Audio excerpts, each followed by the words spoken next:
یه سوالی ذهن منو خیلی درگیر خودش کرده، میخوام درس بخونم نمیتونم. چرا عربستان سعودی امامزاده نداره؟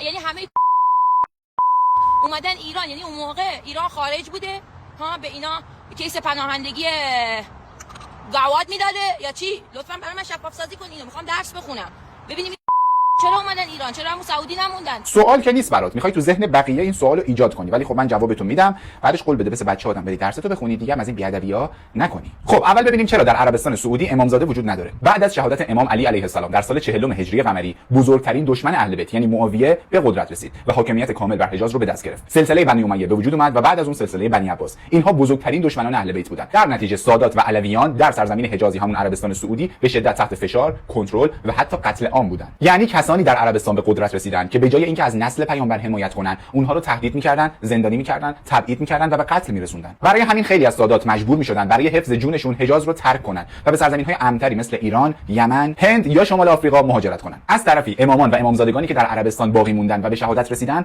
قبور مشخصی داشتن. اما در قرن 18 میلادی فرقه‌ای به نام وهابیت در عربستان به وجود اومد و بعدها در کنار حکومت سعودی به قدرت رسید. فرقه وهابیت توسط دشمنان شیعیان یعنی توسط یهودی‌ها ساخته شد و الان اینا معتقدن که ساختن بارگاه و گنبد حرامه چون بدعت حساب میشه، زیارت کردن امامان و امامزادگان اینا شرک حساب میشه. در نتیجه قبور امامان و امامزادگان رو شروع کردن به تخریب کردن. یعنی در عربستان این وهابیای بی‌شرف قبر خود امامان ما رو هم تخریب کردن، چه برسه به امامزاده ها. قبر امام حسن مجتبی، امام سجاد، امام باقر و امام جعفر صادق علیهم السلام هم تخریب شده و در قبرستان بقیع حتی یه دونه گنبد ساده هم وجود نداره. حالا سوال دوم، چرا امامزاده ها به ایران می اومدن؟ اولا که فقط به ایران نمی اومدن، به یمن هم میرفتن، به هند هم میرفتن، به شمال آفریقا هم میرفتن. اما بین تمام سرزمین‌هایی که میتونستن بهش مهاجرت کنن، ایران درشون امنیت بیشتری داشت. چرا؟ چون پایگاه مردمی داشتن، حمایت مردم رو داشتن. اکثر ایرانی‌ها شیعه بودن و این تشیع بهشون اجازه میداد که به عنوان فرزندان امامان بتونن در آسایش و امنیت بیشتری زندگی کنن. در ضمن خیلی از سادات در ایران به خاطر قیام‌های محلی علیه بنی عباس به شهادت رسیدن. بنی عباس که در ایران به قدرت رسیده بود، خیلی ظلم می‌کرد، خیلی اذیت می‌کرد، خیلی فشار می‌آورد و در نتیجه قیام‌هایی شکل می‌گرفت مثل قیام یحیی بن عبدالله در طبرستان یا همون مازندران و تعداد بسیاری از سادات در همین قیام‌ها و جنگ‌ها شهید شدند. و در نهایت در دوره صفویه یعنی از قرن دهم هجری قمری به بعد که تشیع به عنوان مذهب رسمی کشور اعلام شد، احترام به امامزاده‌ها و ساخت گنبد و بارگاه برای امامزاده‌ها شروع شد و رواج بیشتری پیدا کرد. اصلا توی همین دوره صفویه بود که قبور بسیاری از امامزاده‌ها شناسایی شد و مرقدشون بازسازی شد. حالا اگه جواب سوالتو گرفتی،